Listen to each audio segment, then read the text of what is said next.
UP में चुनाव के चलते राजनीतिक गतिविधियां इन दिनों खासा तेज हैं। इसी के चलते जहां तमाम राजनेता अपनी राजनीतिक बिसात बिछाकर पार्टी को जीत दिलाने में लगे हैं, तो इसी के चलते बसपा के कद्दावर नेता और वरिष्ठ कार्यकर्ता राकेश सोनकर से ईएनआई न्यूज संवाददाता आयुष राठौर ने पार्टी की विचारधारा को जाना, तो वहीं पार्टी के मुद्दों पर खास चर्चा भी की। इस समय हमारे साथ मौजूद हैं बसपा के वरिष्ठ कार्यकर्ता। हम उनसे बात करेंगे और जानेंगे इस बार पार्टी किन मुद्दों के साथ जनता के बीच उतरेगी। सबसे पहले आपका स्वागत है राकेश सोनकर जी ईएनआई न्यूज़ में। धन्यवाद। आपकी पार्टी इस बार किन मुद्दों के साथ जनता के बीच उतरेगी? बहुजन समाज पार्टी के अंदर हम लोग मुद्दों की राजनीति नहीं करते। बहुजन समाज पार्टी की कभी मैनिफेस्टो जारी होती नहीं है। बहुजन समाज पार्टी करके दिखाने में विश्वास रखती है। आपने देखा होगा कि 4 कार्यकाल बहुजन समाज पार्टी की बहन कुमारी मायावती जी मुख्यमंत्री बनी, लेकिन किसी बार भी आश्वासन नहीं दिया गया। अब आश्वासन क्या है कि आज के दिन में आप हमें खाली इतना बताइए कि जो लोग मैनिफेस्टो जारी करते हैं, क्या उन्होंने मैनिफेस्टो जारी करने के बाद उसको लागू किया?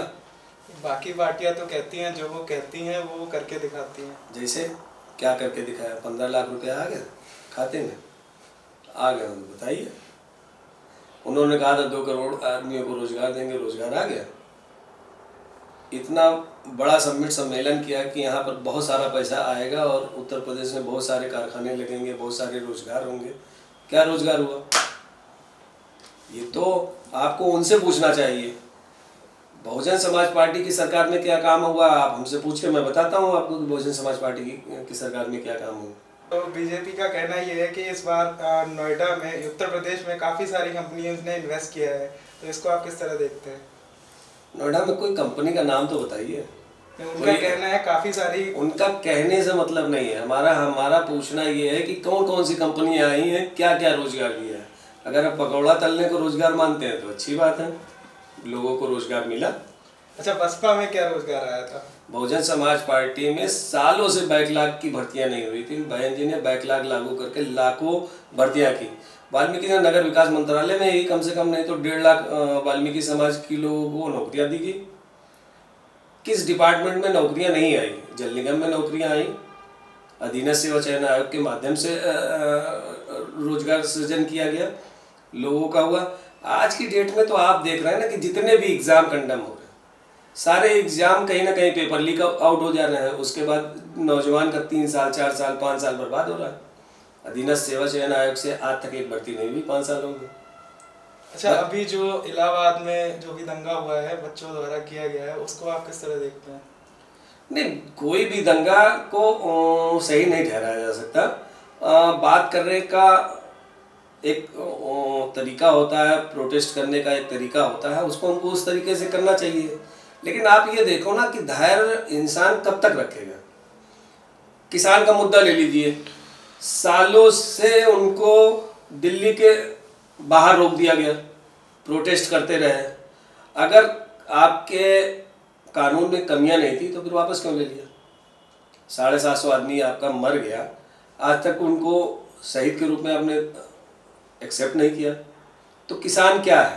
किसान हमारा अन्नदाता है, और जो हमारी अर्थव्यवस्था है वो किसानों के ऊपर ही तो की हुई है कि रोजगार के ऊपर। किस रोजगार से आता है? जब हमारे देश में भुखमरी होगी और लोग खाने के लिए तरसेंगे, पता नहीं कितने लोग खाने के लिए तरस जाते हैं, हमारे वहाँ गल्ला सड़ जाता है। जैसे कि आपने बताया कि बसपा कभी भी मैनिफेस्टो जारी नहीं करती है, तो आप किसानों को किस तरह विश्वास दिलाएंगे कि वो आपके साथ जाए?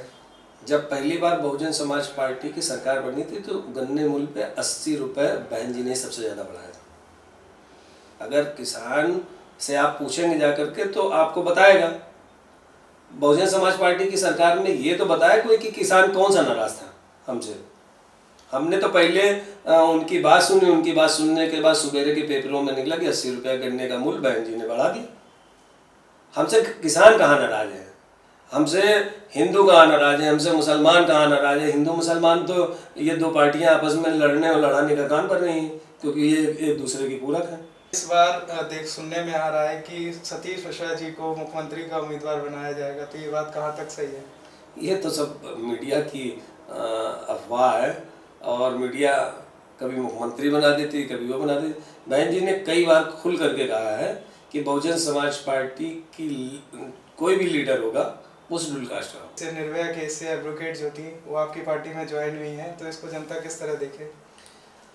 सीमा कुशवाहा जी का जहाँ तक सवाल है, तो सीमा कुशवाहा जी एक बड़ा नाम है, और उन्होंने किसी पैसे के लालच में या किसी उसमें उन्होंने वो केस नहीं लिया था। वो लड़की थी, वो औरत थी, उस लड़की का दर्द समझती थी, उन्होंने उस केस को लिया, उसको उसके अंजाम तक पहुंचाया। जिन लोगों ने ये कांड किया था उनको फांसी के तख्ते तक पहुंचाने का काम किया। तो एक आइडियल है, महिलाओं के लिए भी, समाज के लिए भी, उन औरतों के लिए भी एक हिम्मत का काम करेंगी।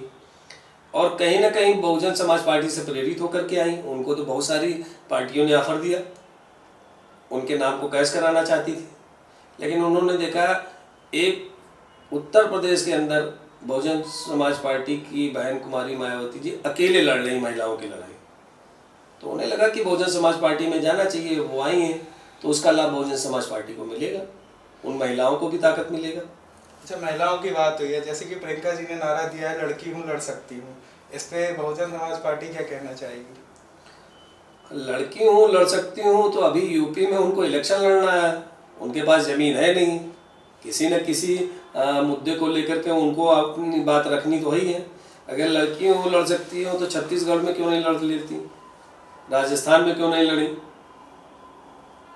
जहाँ जहाँ सरकारें उनकी हैं वहाँ भी तो जाके देखें। 40% अभी उन्होंने कहा महिलाओं को मैं आरक्षण दूंगी यहाँ पर, और अभी जब राजस्थान का टिकट बटा, छत्तीसगढ़ का बटा, पंजाब का बटा, तो वहाँ क्यों नहीं दिया उन्होंने? हमारी पार्टी सभी को साथ लेकर के एक सामंजस्य बनाना चाहती है, देश के अंदर वैमनस्यता न रहे, भाईचारा बना रहे। और आपने देखा होगा कि कभी भी समाजवादी पार्टी की सरकार आई तो आपने देखा गुंडागर्दी अपनी चरम सीमा पर हो जाती है, सब बेलगाम हो जाते हैं, शासन प्रशासन पंगु हो जाता है। इनकी सरकार आई, हिंदू हिंदू हिंदू हिंदू, अरे हिंदू के ठेकेदार हो गए हो आप, सर्टिफिकेट दोगे तो हम माने जाएंगे हिंदू? वोट लेने के लिए हम हिंदू हैं, बाद में हम दलित हो जाते हैं। क्यों भाई? अगर ऐसा ही है तो मैं तो कहता हूँ कि अगर हमें हिंदू ही बनाना है तो कास्ट को हटा दो आगे से। क्यों लिखो ब्राह्मण, क्यों लिखो क्षत्रिय, क्यों लिखो वैश्य, क्यों लिखो, खत्म कर दो इसको। ऐसा तो नहीं हो सकता ना। ऐसा इसलिए नहीं हो सकता है क्योंकि सामंतवादी विचारधारा के लोग हैं, और इन्हें अगर ये खत्म कर देंगे तो फिर ये राज किस पे करेंगे? जैसा कि अभी सभी पार्टियां कुछ ना कुछ फ्री का लालच देके जनता को अपनी तरफ लुभाने का कार्य कर रही हैं। 300 यूनिट बिजली फ्री, कर्ज माफ, ये माफ वो माफ, तो इस पे आप क्या कहना चाहेंगे? कुछ नहीं, हमारे देशों को भिखमंगा बनाया जा रहा है, उनको भीख मांगने की आदत डाली जा रही है। अच्छा, 5 किलो आपको अनाज मिल गया, कितने दिन खाओगे भाई? 2 दिन। 300 यूनिट आपको कह रहे हैं बिजली फ्री, क्यों दे दो फ्री उनको? पहले हमारा 1-2 रुपया यूनिट चलता था, आप हमें उतने ही पे प्रोवाइड कराओ ना। हमें रोजगार दीजिए, हमें काम दीजिए, हम काम करके अगर कोई चीज़ हासिल करेंगे तो उसमें खुशी हमको भी मिलेगी। आप जो कमाई करके आते हो और उस कमाई से अपने घर में जो अनाज लेकर के आते हैं और जो खाते हैं उसमें परिवार भी खुश, आप भी खुश, हम भी खुश। और अगर भीख मांगने की आदत पड़ जाएगी तो वो काम कब करेगा? तो हमारे देश के नौजवानों को क्या बनाना चाह रहे हैं कि आश्रित रहें दूसरों के।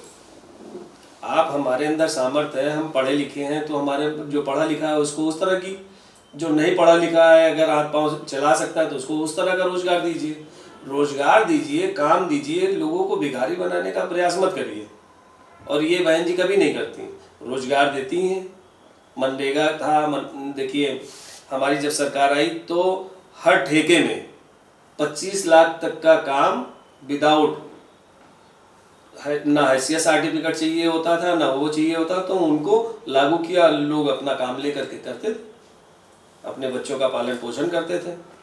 आज के डेट में आप देख लीजिए, बड़ी बड़ी कंपनियां ले लेती हैं और जो 1 क्लास के ठेकेदार हैं वो पेटीदारी कर रहे हैं, मजदूरी कर रहे हैं एक तरफ से। तो टेंडर ग्लोबल हो रहे हैं, तो ठेकेदार कहाँ चला जाएगा? तो बहुत सारी चीज़ें हैं। पब्लिक पढ़ी लिखी है, जनता पढ़ी लिखी है। इस समय युवाओं का रोजगार का सबसे बड़ी समस्या है। अच्छा, एक सवाल और है मेरा। जैसे अभी महंगाई चरम पर है, आम आदमी तेल तक खाने को दुखी हो गया है। 220 रुपए लीटर तेल मिल रहा है जहाँ, तो इस पे आप क्या कहना चाहेंगे? भाई हम क्या कहेंगे भाई, इस समय पेट्रोल की कीमत आप आसमान पे देख रहे हो, तेल की कीमत आप आसमान पे देख रहे हो। 55,000 रुपये की 60,000 रुपये की स्कूटी मिलती थी, 1 लाख रुपए की स्कूटी हो गई। 12 लाख 13 लाख स्कॉर्पियो मिलता था, आज 19 लाख 20 लाख रुपए की। आप महंगाई किसी पे बढ़ाया नहीं। मतलब आप बिस्कुट ले लो, आप आटा ले लो, आप किसी भी चीज को ले लीजिए। आमदनी क्या है हमारे नौजवानों की, या रोजगार में आप आमदनी क्या दे रहे हो? आमदनी हमारी घटी, महंगाई बढ़ी, तो क्राइम अपने आप बढ़े। जब तक हम लोगों को रोजी रोटी सुरक्षा नहीं दे पाएंगे। आप एजुकेशन पे आ जाओ, एजुकेशन की पोजीशन क्या है? क्या कोई गरीब आदमी 12,000 रुपये की संविदा की नौकरी करके एक मकान कमरे किराए पे ले सकता है, या अपने बच्चे को पढ़ा सकता है, या अपने घर का राशन भर सकता है? तो कहीं ना कहीं नौजवान तो इस चीज़ को देख रहा है ना। वो केवल मंदिर थोड़ी देखेगा, अगर उसका पेट नहीं भरेगा तो एक दिन वो हथियार उठाएगा, बगावत होगी, यहाँ गृह युद्ध की स्थिति आ जाएगी। अगर यही हाल रहा तो देश तो बड़ी बुरी अवस्था में है। अब इसको नौजवानों को सोचना है, यहाँ की जनता को सोचना है कि बहुजन समाज पार्टी की सरकार बढ़िया थी, या समाजवादी पार्टी में जो गुंडाई चरम सीमा पे थी वो बढ़िया थी, या बाबा योगीनाथ जो लोगों को सुरक्षा देनी चाहिए, जिनके लिए सुख की कामना करनी चाहिए, वो ठोको और रोको की राजनीति पे काम करेंगे। वो तो गुंडा वाली भाषा इस्तेमाल करते हैं बाबा योगीनाथ। क्या वजह थी आपने बहुजन समाज पार्टी को चुना, जबकि आपके समाज के लोग अधिकतर बीजेपी में देखे जाते हैं? दरअसल ऐसा है ना कि बहुजन समाज पार्टी में जो हमारे समाज के लोग हैं उनको बरगलाया जाता है। क्या होता है कि जब हिंदू मुस्लिम राइट्स होते हैं तो उनको हिंदू बना करके, उनकी भावनाओं से खिलवाड़ करके उनको मुसलमानों से लड़ाया जाता है। हम बाबा अम्बेडकर साहब की वजह से आज हमें जो कुछ भी मिला है वो बाबा अम्बेडकर साहब के संविधान के माध्यम से मिला है। अगर आज हम पढ़े लिखे ना होते तो आज हम लोग नौकरी में भी नहीं होते, और वोट देने का अधिकार भी हमको ना मिलता।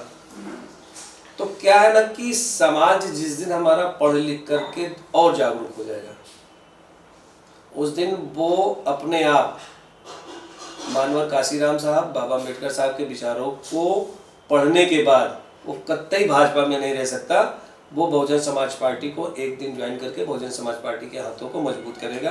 और हम लोग प्रयासरत हैं कि बहुजन समाज पार्टी की बहन कुमारी मायावती जी ने, अब बहन जी को ही शासन करने को अगर ना मिला होता तो क्या वो दमखम आपको दिखाई पड़ता कि एक लेडी के अंदर जो पावर थी प्रशासन चलाने की, क्या वो आप लोग देख पाते? वो मौका मिला बाबा अम्बेडकर साहब की वजह से, मानवर काशीराम साहब की वजह से। उन्होंने करके दिखाया, देखो लैंड ऑर्डर कैसा होता है, अधिकारी कैसे काम करते हैं। तो वो हम लोग उनसे बहुत प्रभावित हैं, बहुजन समाज पार्टी की बहन कुमारी मायावती जी से बहुत प्रभावित हैं। और जब तक हम लोगों की आखिरी सांस है तब तक हम लोग बाबा अम्बेडकर साहब के मिशन को, मानवर काशीराम साहब के मिशन को, बहन कुमारी मायावती जी के सपनों को और दबे कुचलों की आवाज़ को हम लोग हमेशा उठाते रहेंगे, और इसी तरीके से हम लोग लड़ते रहेंगे। अच्छा, एक चीज़ और, आप हमेशा समाज सेवी के रूप में हमेशा एक्टिव रहते हैं, तो इस पर आप जनता से क्या कहना चाहेंगे? समाज सेवा तो एक अपने मन की खुशी की बात है। क्या होता ना कि जैसे कोई काम करके मुझे बहुत अच्छा लगता है। अभी जैसे कोरोना काल चला तो हम और हमारे बेटे ने जो भी गरीब दुखी या जो परेशान आदमी आया, जितना मदद हो सका हम लोगों ने प्रयास किया। किसी गरीब लड़की की शादी में अगर मौका मिला और अगर हम उस लायक हैं तो जो मदद, तो वो बताने वाली चीज़ नहीं है, ये तो अपने मन की शांति के लिए हर आदमी करता है। आप भी कोई चीज़ है, जब अभी कोरोना काल चल रहा था तो आपके दरवाजे कोई आदमी अगर भूखा प्यासा चला है तो आप मना थोड़ी कर सकते थे, क्योंकि कहीं ना कहीं वो कष्ट में था। उस समय देश त्राहिमाम कर रहा था। तो जो जिस लायक था, समाज का हर बंदा, सबने मदद की। कोई बिस्कुट लेके सड़क पे खड़ा हुआ, कोई पानी लेके खड़ा हुआ। लोग बॉम्बे से चल करके बिहार तक लोग पैदल जा रहे थे। तो उस दर्द को हमारे जनता ने समझा। और हमारी जनता बेवकूफ़ नहीं है, हमारी जनता बहुत समझदार है।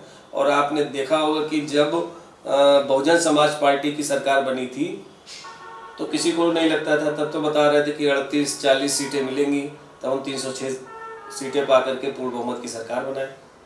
वही हाल समाजवादी पार्टी का था। समाजवादी पार्टी को भी उम्मीद नहीं थी कि हम पूर्ण बहुमत की सरकार बना लेंगे। और जो वोट भाजपा को मिला, उसे क्या उम्मीद थी कि हम 325 सीटें पा जाएंगे, उसे भी उम्मीद नहीं थी। तो वोटर के बारे में मत बताइए, वोटर तो बहुत समझदार है हमारा और बहुत साइलेंट है। और अब की जब परिणाम निकलेंगे तो अप्रत्याशित परिणाम निकलेंगे, वो आप भी देखेंगे 10 मार्च को, वो हम भी देखेंगे। इस बार पूर्ण बहुमत की सरकार बना रहे हैं। पूर्ण बहुमत की सरकार हम ही बनाएंगे। बाकी लोग तो अभी लड़ते रहेंगे, वो लड़ेंगे हिंदू मुसलमान, हम लड़ेंगे भाईचारा। और भाईचारा ही बना करके हम, आप देखिएगा कि 10 मार्च को बहन कुमारी मायावती जी अगली मुख्यमंत्री होंगी। और आप लोग भी, फिर हम भी रहेंगे, आप भी रहेंगे। तो अगला इंटरव्यू हम लोग 10 मार्च के बाद देंगे, तो हम बताएंगे कैसे सरकार बनी है। और उस समय सरकार बनाने के बाद बहन जी क्या करती हैं, वो आने वाला समय आपको बताएगा। तो ये थे हमारे साथ राकेश सोनकर जी, जो बहुजन समाज पार्टी में वरिष्ठ कार्यकर्ता हैं। इन्हीं और हम इसी के साथ विदा लेंगे आपसे। कैमरामैन भूपेंद्र के साथ आयुष राठौर, ये नई न्यूज़।